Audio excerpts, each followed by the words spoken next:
Los hemoderivados y los cristianos testigos de Jehová, una aproximación desde la bioética.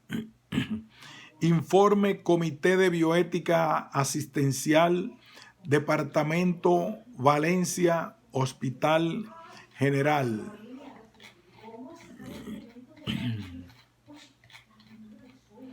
Introducción.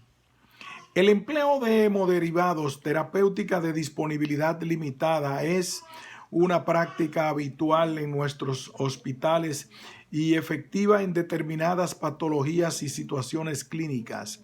No está exenta de riesgos, aunque con el desarrollo del conocimiento, la incidencia de complicaciones ha disminuido notablemente debido sobre todo a las normas de seguridad en la gestión de los bancos de sangre. La decisión de la utilización de hemoderivados viene determinada por la situación clínica, la relación entre beneficios y riesgos, la existencia de tratamientos alternativos y los medios disponibles en cada institución. En cualquier caso, la decisión debe apoyarse en documentos de consenso y protocolos de especialistas basados en la investigación y en la experiencia. Las instituciones sanitarias públicas y los profesionales que en ellas trabajan tienen la obligación de velar por la vida y la salud de los pacientes, respetando a la vez sus creencias y sus libertades religiosas e ideológicas. Todo ello, además, ha de desarrollarse en un entorno en evolución donde la nueva relación entre médico y paciente hace partícipe a este último en las decisiones que afectan a su salud, debiendo contemplar simultáneamente la efectividad y la eficiencia de los recursos utilizados. En el entorno de la nueva relación clínica, nos podemos encontrar ante el hecho de que un paciente rechace como tratamiento la administración de hemoderivados en base a motivos religiosos y de creencias, como es el caso de los testigos de Jehová. Aunque no es un problema excesivamente frecuente, ha provocado abundante literatura especializada y un intenso debate social y mediático en la prensa general. Se plantea un triple problema ético: conflicto de valores entre la preservación de la salud y la vida del paciente y el respeto a la decisión adoptada de acuerdo con sus creencias religiosas. Clínico: utilización de ciertos restrictivos en el uso de los hemoderivados. Y legal: temor a posibles acciones contra el profesional como consecuencia de respetar o no los deseos del paciente. Todo paciente tiene derecho a rechazar un tratamiento o a revocar un consentimiento dado para la realización de cualquier intervención o tratamiento, tal como se contempla en la legislación actual, tanto a nivel nacional como autonómico. Además, deberemos tener en cuenta que nuestra sociedad se basa, entre otros fundamentos, en el respeto a los derechos a la vida y a la dignidad de la persona, a la libertad de conciencia y de las ideas religiosas. Y, asimismo, el ideario del profesional sanitario va a condicionar igualmente la visión y la valoración de los diferentes derechos. La colisión entre los diferentes derechos y su valoración por parte del profesional pueden ser también generadores de conflicto. El pluralismo ideológico y religioso es una característica de la sociedad en que vivimos. El respeto y la tolerancia constituyen puntales básicos de nuestra convivencia. Los avances científicos y los cambios sociales generan nuevos problemas que dificultan las relaciones humanas y sanitarias. Para allanar las diferencias que surgen en estas nuevas relaciones, vemos la necesidad de adquirir habilidades en el terreno de la información y de la comunicación y de protocolizar aquellas situaciones especialmente conflictivas. En el año 2008 se produjo una aceptación a trámite de una queja al síndic de Granollers de la Comunidad Valenciana de los Testigos de Jehová y la firma de los acontecimientos informados en los que se incluye la autorización de una posible transfusión si el médico lo considera necesaria, lo que puede considerarse como un ejemplo de los problemas que se pueden generar. 2. Los testigos de Jehová y el empleo de hemoderivados. El rechazo frontal a la utilización de sangre por parte de algunos ciudadanos, fundamentalmente testigos de Jehová, es conocido en el entorno sanitario y ha dado lugar a controversias, como ocurre siempre que se contraponen los principios básicos. Por un lado, el derecho a la vida y por el otro, el de la libertad y la autonomía del sujeto, lo que ha originado que en algunas ocasiones se lleguen a conclusiones contradictorias. Los cristianos testigos de Jehová son una comunidad cristiana descendiente de un grupo de estudiosos de la Biblia fundado en 1874 en Pensilvania, Estados Unidos, por Charles Taze Russell. En julio de 1879 se publicó el primer número de la revista Zion's Watchtower and Herald of Christ's Presence, ahora conocida en español como La Atalaya. De aquel grupo fundador surgieron muchas congregaciones que se extendieron por los estados vecinos. En 1881 se creó la entidad Zion's Watchtower Tract Society, la sociedad que agrupa a todas estas congregaciones, que se constituyó legalmente en 1884 con Russell como primer presidente, que murió en 1916. A partir de entonces se produjeron muchos cambios. Sus publicaciones se traducen a más de 80 idiomas con una tirada de más de 20 millones de ejemplares, dándose mucha importancia a la predicación de casa en casa. Para distinguirse del resto de las religiones de la cristiandad, en 1931 adoptaron el nombre de Testigos de Jehová. En España, la Sociedad de los Cristianos Testigos de Jehová es una confesión religiosa inscrita en el registro de entidades religiosas de la Dirección General de Asuntos Religiosos del Ministerio de Justicia. Tiene, por tanto, personalidad jurídica y plena autonomía, pudiendo actuar libremente, aunque siempre dentro de la legalidad vigente. Unas 200,000 personas pertenecen a ella en nuestro país. Los testigos de Jehová basan sus prácticas religiosas en una interpretación particular y concreta de la Biblia, tanto del Nuevo como del Antiguo Testamento. Se consideran los últimos representantes de una larga serie de testigos de la fe en Dios, Jehová. La prohibición de recibir transfusiones o hemoderivados se produce en el año 1945 bajo la presidencia de Nathan Homer Knorr, electo el 13 de enero de 1942. Su origen se basa en la interpretación estricta de varios pasajes de la Biblia, tanto del Antiguo como del Nuevo Testamento, en los que se equipara la prohibición de comer sangre, introducir sangre al cuerpo por boca o por las venas viola las leyes divinas con la transfusión. Génesis 9:1-4.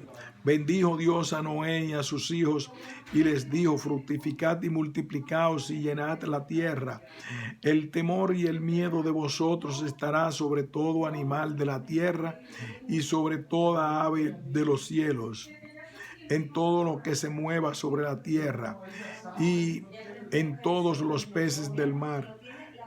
En vuestra mano son entregados todo lo que se mueve sobre la tierra y en todos los peces del mar.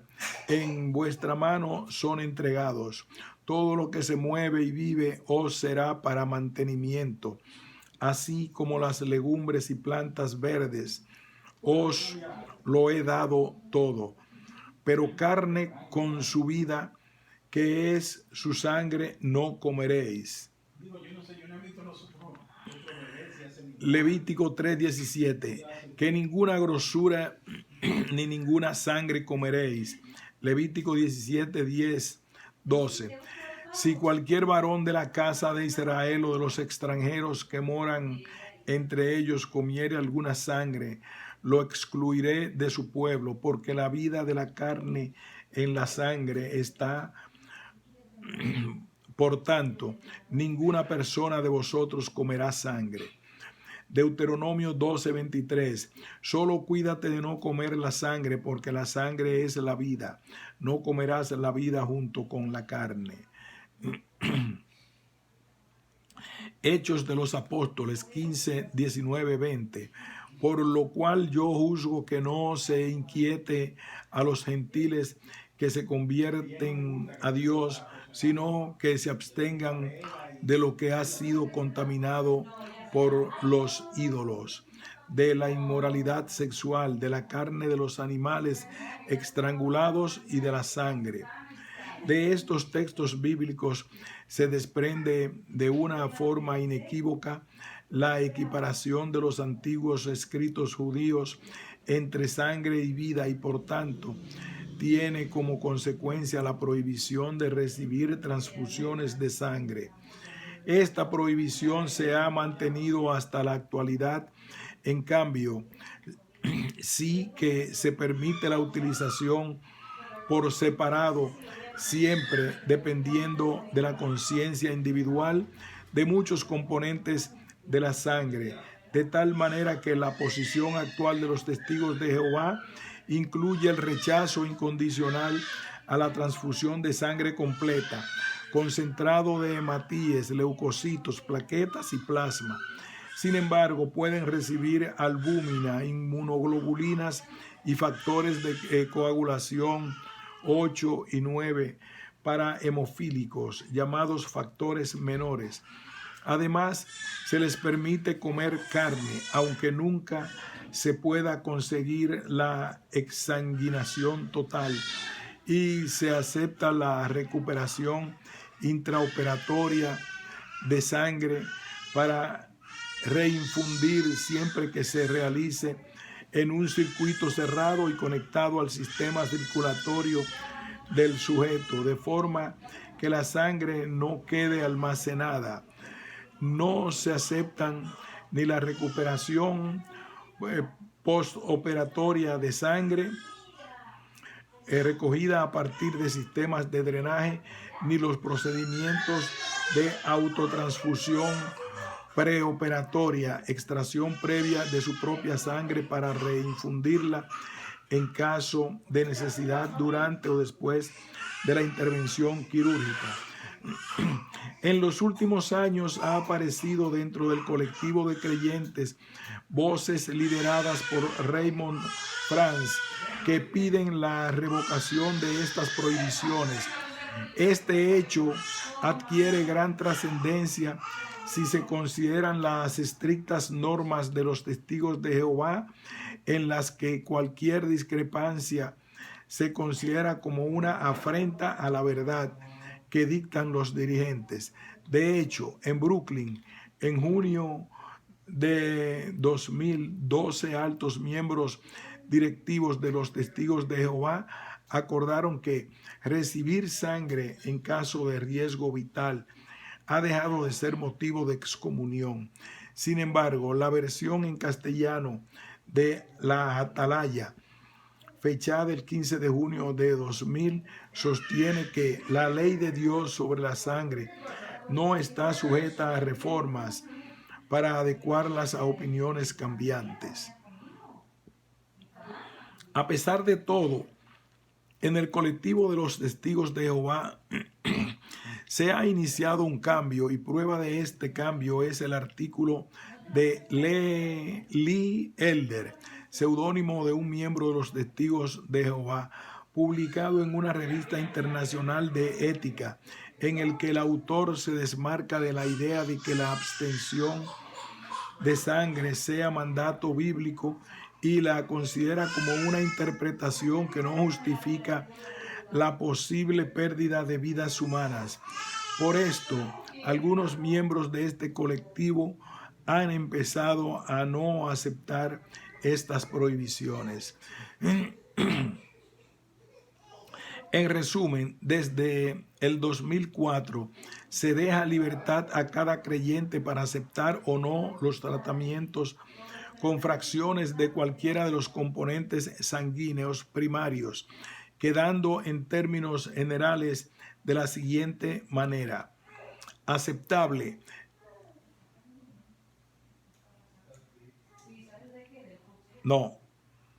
inaceptable, leucocitos concentrados de hematíes o plaquetas, plasma, sangre total, homóloga o autóloga con desconexión del flujo sanguíneo corporal. Posiblemente aceptable, depende de cada persona. Factores de coagulación, inmunoglobulinas, albúmina, interferón, interleuquinas, hemoglobinas, sustitutos sanguíneos con hemoglobinas, derivados plaquetarios. Generalmente aceptado. Cristaloides, coloides, hierro, fármacos, bypass cardiopulmonar sin cebado de sangre, recuperados de sangre, eritroproyectina, sustitutos sanguíneos sintéticos. El recurso a la objeción de conciencia por parte del profesional sanitario es siempre un recurso personal derivado de la libertad ideológica, pero no es extensible a las instituciones. Por otra parte, la judicialización del problema no es deseable. Solo el análisis desde un punto de vista médico, ético y legal puede proporcionar una guía de actuación en el abordaje de estas situaciones clínicas. Aspectos clínicos. La sangre es un tejido y como tal, su uso debe restringirse a las situaciones en las que la indicación esté bien establecida y avalada por la evidencia. Además, la sangre y sus derivados son recursos terapéuticos que escasean. En nuestro país se obtienen por donación de modo altruista y no remunerada. La disminución de las reservas de sangre es un fenómeno generalizado como resultado de la diferencia entre la donación y el número de transfusiones realizadas. Este desajuste obedece a diversas causas: aumento de la población susceptible de recibirlas, con cirugía más intervencionista, y descenso de la población teóricamente donante, por una mayor exigencia de los criterios para ser donante, cambio en los estilos de vida y en la escala de valores de la sociedad, o informaciones erróneas sobre los riesgos de la donación. La administración de sangre y hemoderivados es una práctica habitual en los hospitales que ha demostrado ser muy eficaz y ha salvado a numerosas personas en todo el mundo. A pesar de ello, su utilización ha revelado la existencia de riesgos que deben ser tenidos en cuenta. Entre ellos destacan, por su importancia y gravedad, la transmisión de enfermedades infecciosas, especialmente hepatitis C y SIDA, problemas inmunológicos y errores en su administración, reacciones hemolíticas. Aunque las normas de seguridad implantadas en los bancos de sangre han disminuido su incidencia a lo largo de los años, los riesgos todavía persisten. La decisión de transfundir depende del juicio clínico, lo que requiere sopesar los posibles beneficios y los riesgos conocidos y los posibles tratamientos alternativos. Por otra parte, los riesgos asociados a la transfusión han sido el principal argumento esgrimido para reducir la utilización de sangre homóloga. Actualmente, el riesgo de enfermedades víricas debe ser estimado por cálculo matemático, ya que no puede medirse directamente debido a su escasa frecuencia. Entre el 1 y el 5% de los tratamientos van a presentar reacciones transfusionales no hemolíticas como fiebre, escalofríos o urticaria. En ocasiones pueden tener un efecto inmunodepresor en el receptor, con los siguientes efectos secundarios. En consecuencia, se hace necesario concretar para conocimiento de todos en qué circunstancias son evitables las transfusiones y en cuáles no, teniendo en cuenta los medios personales y materiales con los que cuenta la institución. En este sentido, es muy interesante la existencia de protocolos y normativas de administración de sangre y de sus derivados, elaborados mediante consenso de especialistas, basados en la investigación y en la experiencia médica mundial, lo que origina un claro beneficio para los pacientes, por lo que son considerados básicos en la buena práctica actual. Para la prescripción de hemoderivados es importante la distinción entre una emergencia y una situación urgente, ya que en esta práctica última puede facilitar el tener un periodo de tiempo que permita entablar una relación con el enfermo que facilite la realización de un proceso de consentimiento informado adecuado. Por ello, parece lógico instaurar prácticas que lleven a un empleo más racional de los hemoderivados y como consecuencia una menor utilización, acompañadas de una búsqueda de alternativas a la transfusión de sangre homóloga. Además, debe tenerse en cuenta que el empleo de hemoderivados es un tratamiento transitorio que debe ser personalizado, empleando el producto más adecuado y en las dosis correctas para conseguir el objetivo perseguido. No han llegado a establecer documentos definitivos de consenso en relación a las cifras de hemoglobina y hematócrito mínimas, por debajo de las cuales existe un riesgo sustancial de morbimortalidad. En las series publicadas por la Sociedad Americana de Anestesiólogos sobre pacientes testigos de Jehová sometidos a cirugía sin sangre, la morbimortalidad debida a anemia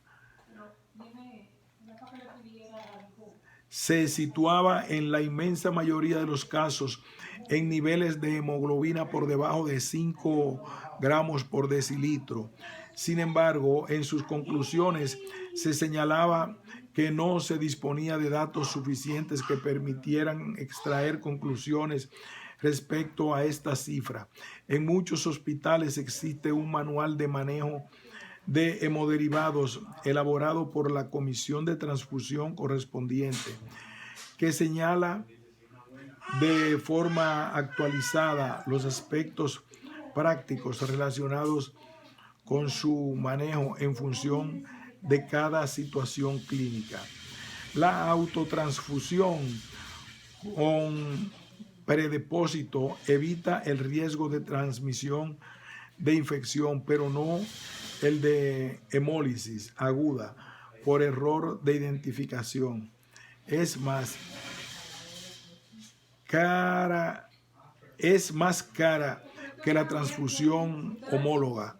Exige una meticulosa programación quirúrgica para evitar caducidades indeseadas y puede suponer un aumento de riesgo en pacientes ancianos o con patología cardiovascular.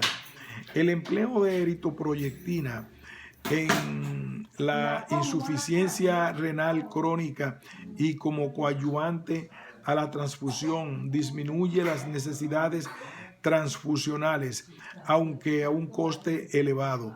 Su empleo fuera de los contextos en los que está indicada puede suponer un problema médico legal. La aprotinina es útil en cirugía cardiovascular. La desmopresina solo es eficaz en pacientes con un elevado riesgo hemorrágico.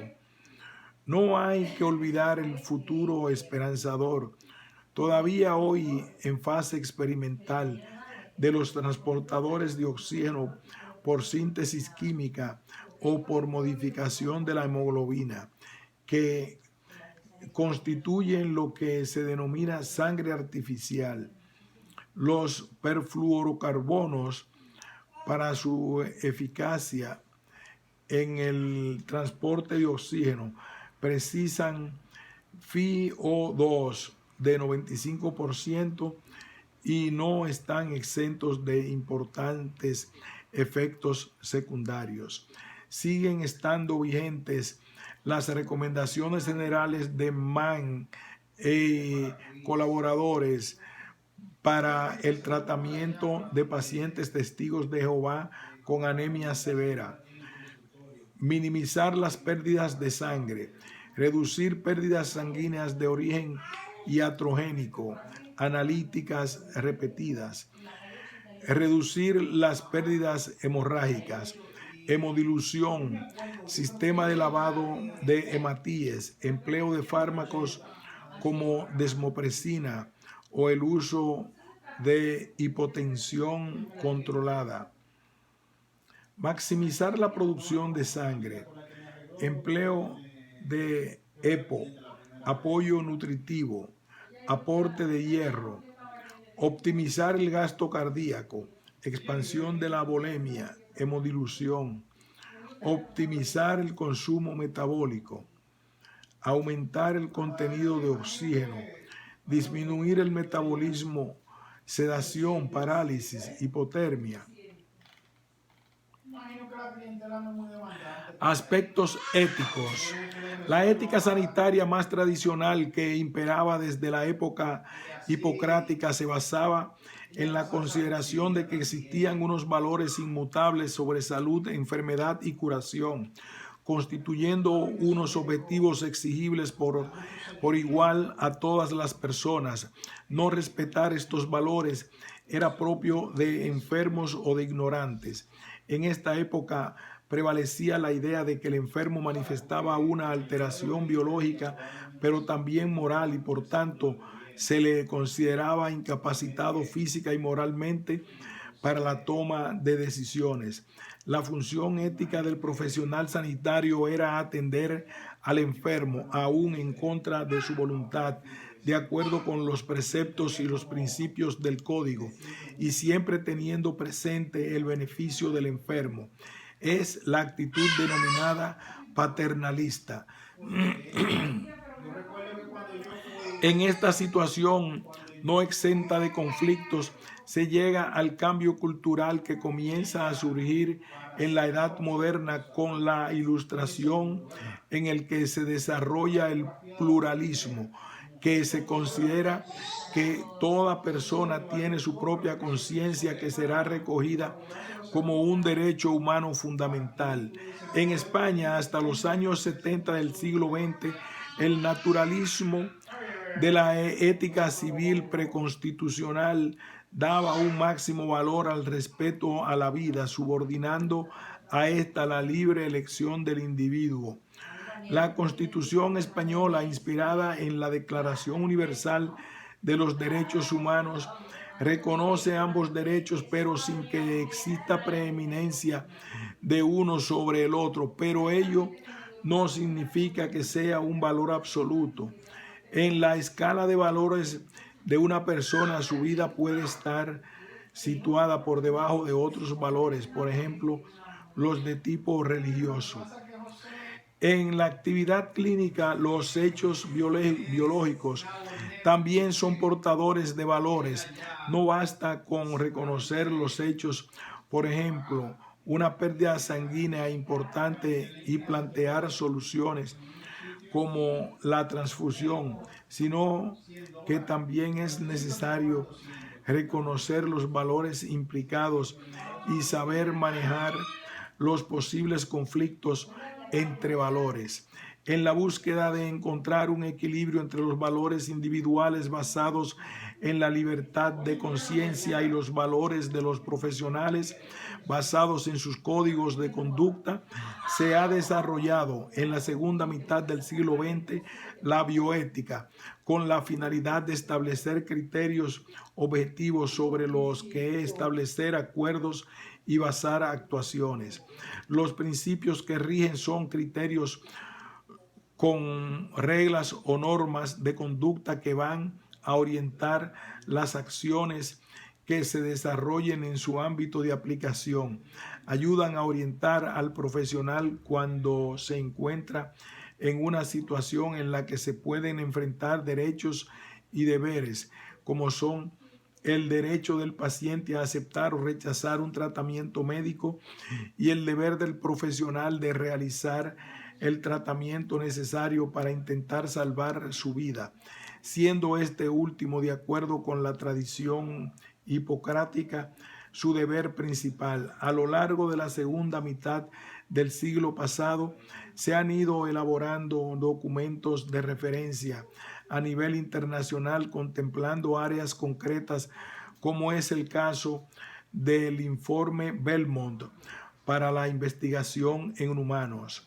Entre los principios ha ido adquiriendo un protagonismo progresivo el principio de autonomía, que promueve el trato de las personas como agentes autónomos, es decir, individuos que tienen capacidad de deliberar sobre sus fines personales y actuar en consecuencia. Es el fundamento ético del derecho del paciente a decidir e incluye el concepto de que las personas con autonomía limitada tienen derecho a ser protegidas.